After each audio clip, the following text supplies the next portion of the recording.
En ce temps-là, Jésus se mit de nouveau à enseigner au bord de la mer de Galilée.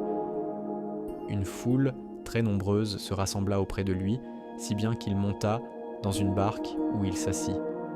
Il était sur la mer, et toute la foule était près de la mer, sur le rivage. Il leur enseignait beaucoup de choses en paraboles. Et dans son enseignement, il leur disait « Écoutez, voici que le semeur sortit pour semer. Comme il semait, du grain est tombé au bord du chemin. Les oiseaux sont venus, et ils ont tout mangé. Du grain est tombé aussi sur du sol pierreux, où il n'avait pas beaucoup de terre.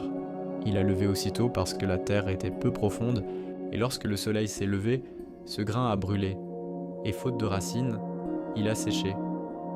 Du grain est tombé aussi dans les ronces ont poussé, l'ont étouffé, et il n'a pas donné de fruits. Mais d'autres grains sont tombés dans la bonne terre. Ils ont donné du fruit en poussant et en se développant, et ils ont produit 30, 60, 100 pour un. Et Jésus disait, « Celui qui a des oreilles faites pour entendre, qu'il entende. » Quand il resta seul, ceux qui étaient autour de lui avec les 12 l'interrogeaient sur les paraboles.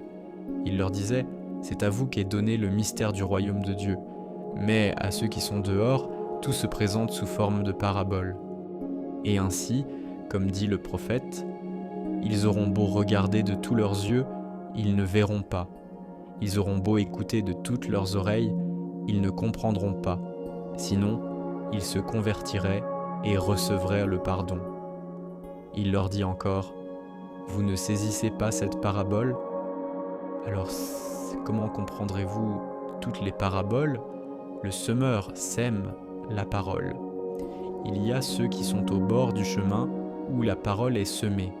Quand ils l'entendent, Satan vient aussitôt et enlève la parole semée en eux. Et de même, il y a ceux qui ont reçu la semence dans les endroits pierreux. Ceux-là, quand ils entendent la parole, ils la reçoivent aussitôt avec joie, mais ils n'ont pas en eux de racines. Ce sont les gens d'un moment. Que vienne la détresse ou la persécution à cause de la parole, ils trébuchent aussitôt. Et il y en a d'autres qui ont reçu la semence dans les ronces, ceux-ci entendent la parole, mais les soucis du monde, la séduction de la richesse, et toutes les autres convoitises les envahissent et étouffent la parole qui ne donne pas de fruits. Et il y a ceux qui ont reçu la semence dans la bonne terre. Ceux-là entendent la parole, ils l'accueillent et ils portent du fruit. 30, 60, 100 pour un.